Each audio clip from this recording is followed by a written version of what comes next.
Hey friends, it's Missy again. Thanks so much for stopping by today. I have a new layout to share for Hip Kit Club, and I'm using the 2019 September kits for this. And I have been waiting to use this gorgeous rainbow Dear Lizzy paper ever since I opened my kits, and I just wasn't sure what I wanted to do with it. But I finally decided to use it for this week's layout, and I'm going to cut it up and kind of make my own rainbow. And it's going to be a wonky, whimsical, not perfect rainbow, and I think it just turns out really, really cute. And I had a good time making this, and so I hope it gives you some ideas to use this paper maybe, because it is so pretty, and it's got lots of possibilities. Obviously the whole rainbow idea, yeah, so I just went ahead and cut up basically one of every color.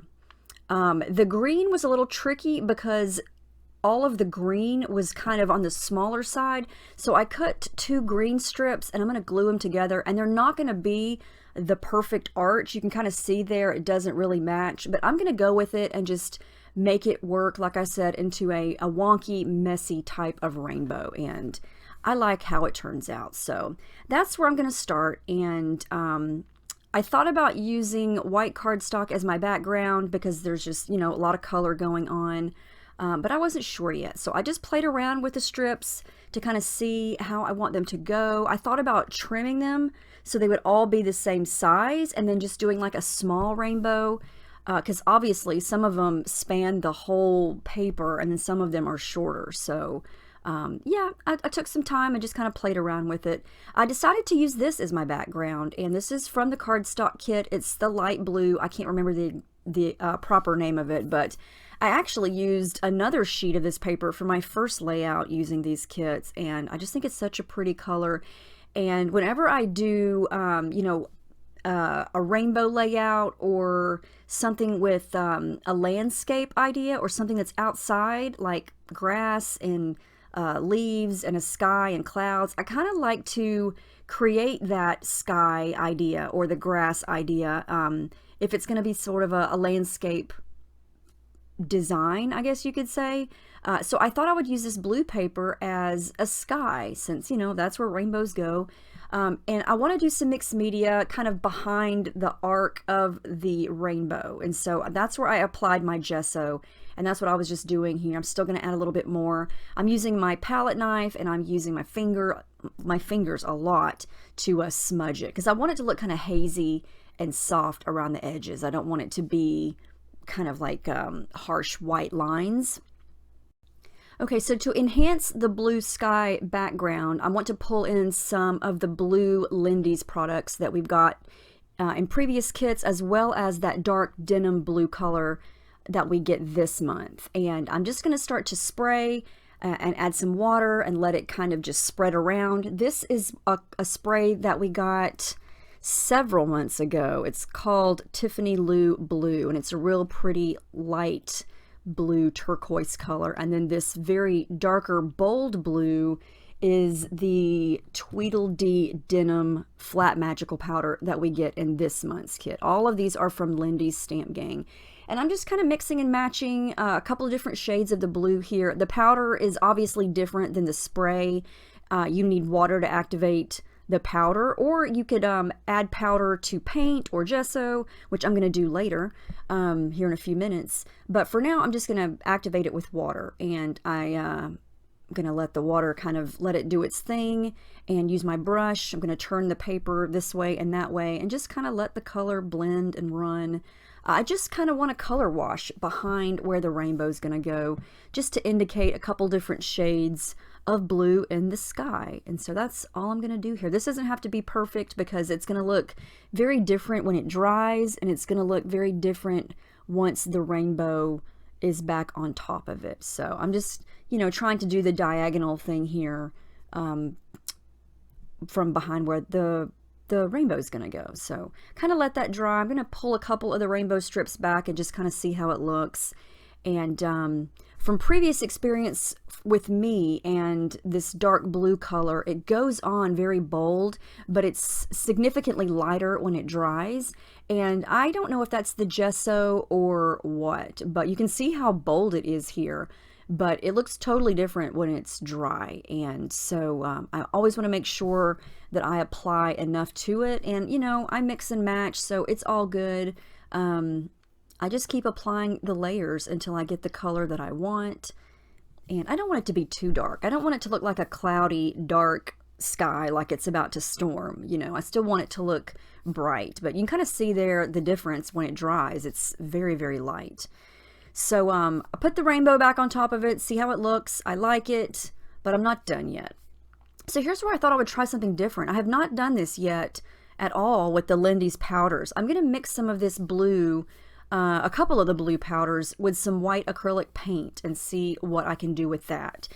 This is the darker blue that I've been using, the Tweedledee Denim. I was going to say Tweedledee Dum, but that's the character, I think. Tweedledee Denim here, and you can kind of see it makes the paint a blue color.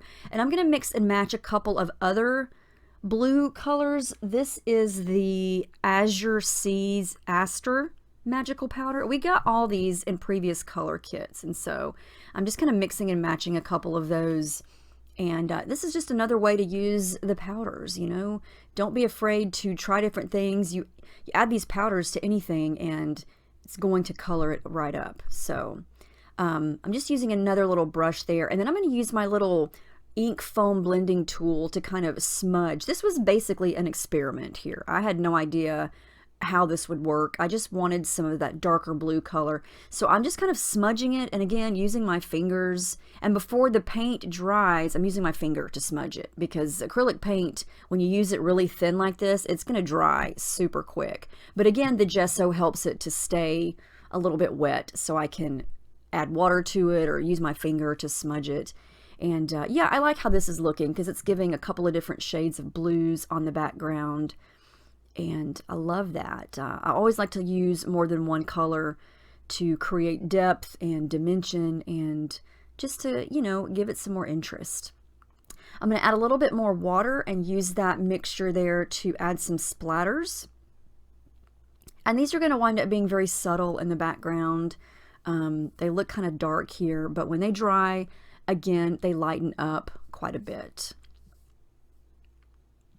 And I keep going back and forth with the blue. I'm going to add some splatters with the blue there. And that's definitely got shimmer in it. So you can see now how this looks when it's dry. It's still on the light side, but I really like it. I think you can still see it off of that background. It's subtle, but it's still pretty and soft. So I'm still not done with the background. Yeah, if I'm going to have a sky and I'm going to have rainbows, then you know I got to have me some clouds. So these are really easy to make. If you want to smudge some clouds on a mixed media background, get yourself this little ink foam blending tool. I think this was designed to use with the distress oxides, but they have multiple uses. I use it for doing things like this. And I'm just kind of pressing it down and twisting it into like a little circular motion, and then using my fingers to smudge it, just to kind of give the indication of some clouds. I was totally feeling like Bob Ross here, you know, make a little cloud, give him a little friend. There, you know, no mistakes, just happy accidents. Yeah, I wish I was half as talented as Bob Ross. I could watch him for hours and just be mesmerized. So yeah, I was trying to create my landscape sky here, but yeah, no comparison to Bob Ross by any means, but you still get the idea of clouds, and this was fun to do. I really like how this turned out. So yeah, I think they look kind of cloudy.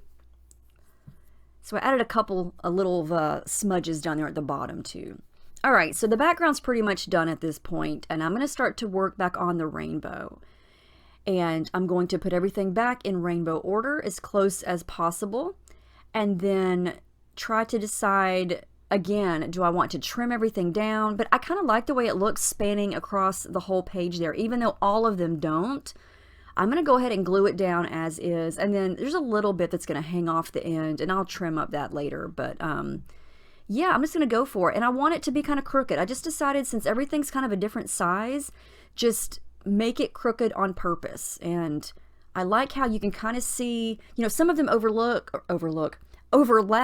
but then you can also see the background in between some of them, and I like it that way. I think it just gives it a real fun whimsical look. And I glued them all down, let it dry, and then I machine stitched. I pulled out one of every color of thread, and I just did a straight stitch through each color. And you can kind of see there that the green does not stay in its lane, but that's okay. I just think it makes it look even more wonky, and I like that.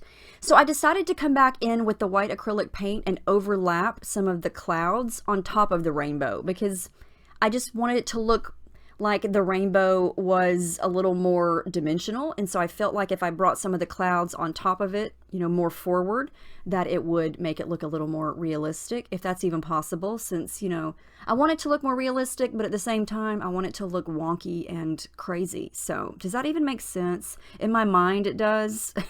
You know, yeah. My mind is all over the place, but I really like how this is looking. I like the messiness of it. I like the whimsical nature of it, and I like the texture. And I'm just going to rough up some of the edges there on each row of the rainbow. So you just saw my picture there really quick. It's a pool picture, surprise, surprise. But I'm not done with the background.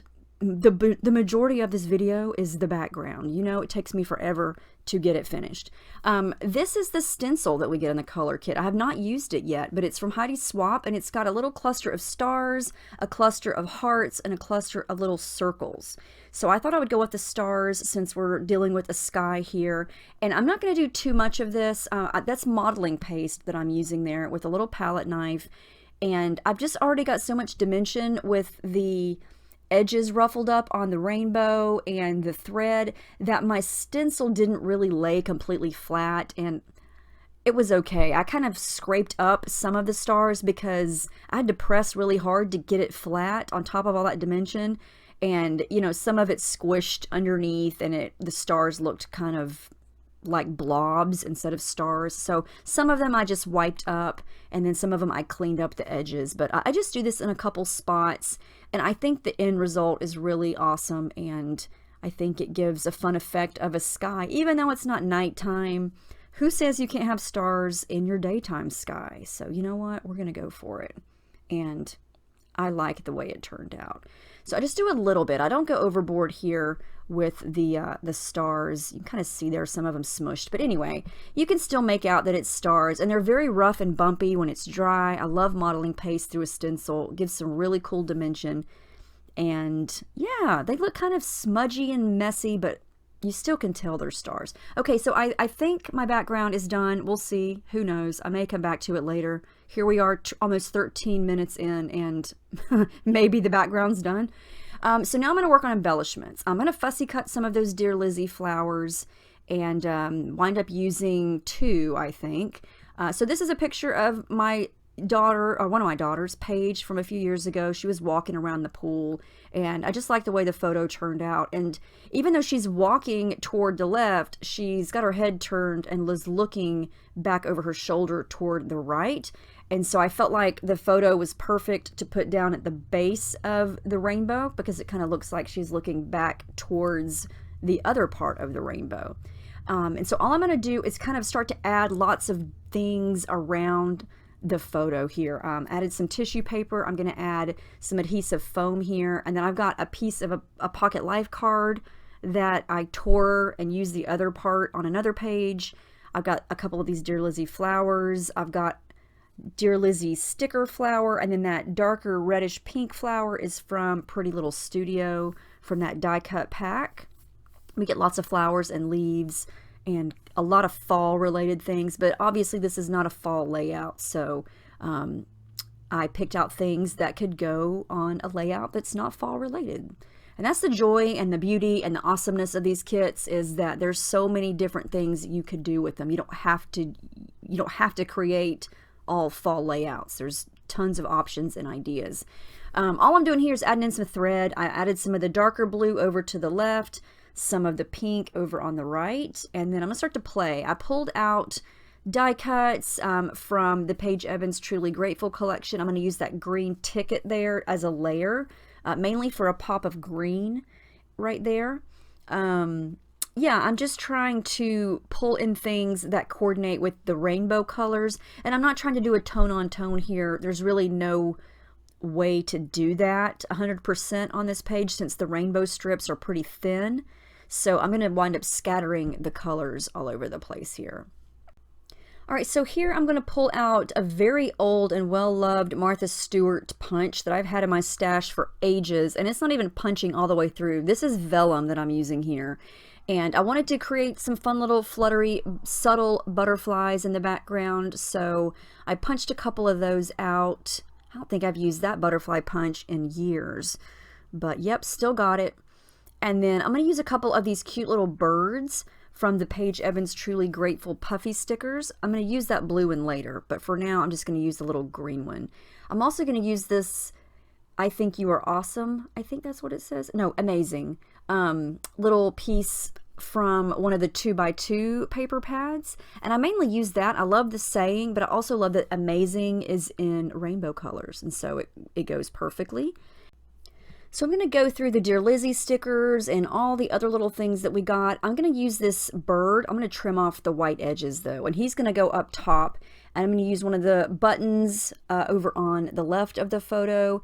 And then I decided to add some more interest to some of the rainbow strips here. And this is where I do a little bit of tone on tone. I add some of those Truly Grateful phrase puffy words on a couple of the rows. I'm going to use grateful, lucky, and play kind of in the area where that color row is, and I like how that turns out. I do have to add glue behind every single letter, so that did take me a while because nothing sticks to gesso. I'm going to pop up that little yellow bird, and then I'm going to use this little puffy bird that's the blue color. So yeah, birds fly on top of rainbows, right? These birds are, and I'm going to use another one up there too. I'm going to trim off the white edge on that one as well. So I guess I lied. I do a little bit of tone on tone here. Not a lot, but yeah, a little bit here and there. I'm going to make sure that everything is glued down, and then I decided to go with a really big title. I went back and forth about what to do for a title. Do I want to use the word rainbow? Do I want to make a quote? I just wanted to use these big, giant, iridescent white puffy stickers, and so I'm going to make the words daydreams out of there, and I'm just going to try to make them as straight as possible. And I like that these are white because they just kind of I don't know what I'm trying to say here. There's so much color going on. I wouldn't even know which color to use for the title. So I'm glad that they're white. I feel like they kind of match the clouds, and they're very soft. They go with the soft blue background. But I do use this puffy sticker word here, sunshine. So Sunshine Daydreams is going to be the title. I do decide to go back to my vellum and fussy cut out a couple of clouds. I cut one off camera just to see if I even liked it, and then I just kind of eyeballed it and freehanded it here, a messy little smaller cloud. And again, I like the dimension that creates. I like that you can kind of see through them, but not super, you know, they're not obviously transparent, but you can kind of see hints of the butterfly, I'm losing my mind, the rainbow behind there. I just sped this up because this video is going so long, and so now I'm going so fast I can't keep up with what I'm saying. I just did my journaling. That was a no-brainer. I'm going to lightly glue down the vellum clouds, and you can kind of see where the glue went behind there because it is vellum, but in the end it turned out okay. I do a little bit more stamping here with the little teeny tiny star, and I just use some white dye ink from my stash just to add some more stars around the page. And then that's it. Yes, I'm finished. I love this page. I had so much fun making it. I am obsessed with this rainbow. Even though it's wonky and crooked, I love it so much. I love the colors. And you can even see there the paper's kind of warped, but hey, you know, rainbows can kind of go in waves, right? We're gonna make this a wavy rainbow layout. Nothing lays 100% flat when you do mixed media. I'm over that. I think it turned out cute anyway. It gives it some more texture, and it makes it look homemade because, you know, let's face it, scrapbooking layouts are homemade and they're not 100% perfect. And I think this turned out great. I love it. I think the colors are beautiful. I'm so glad that I finally dug into that rainbow paper because it's so pretty. But anyway, I hope you guys enjoyed this. I hope you got some ideas to try on a layout. Let me know if you have any questions. Thank you so much for watching and for subscribing and for commenting. You guys are awesome. And I hope you have a great week, and I will see you in my next video.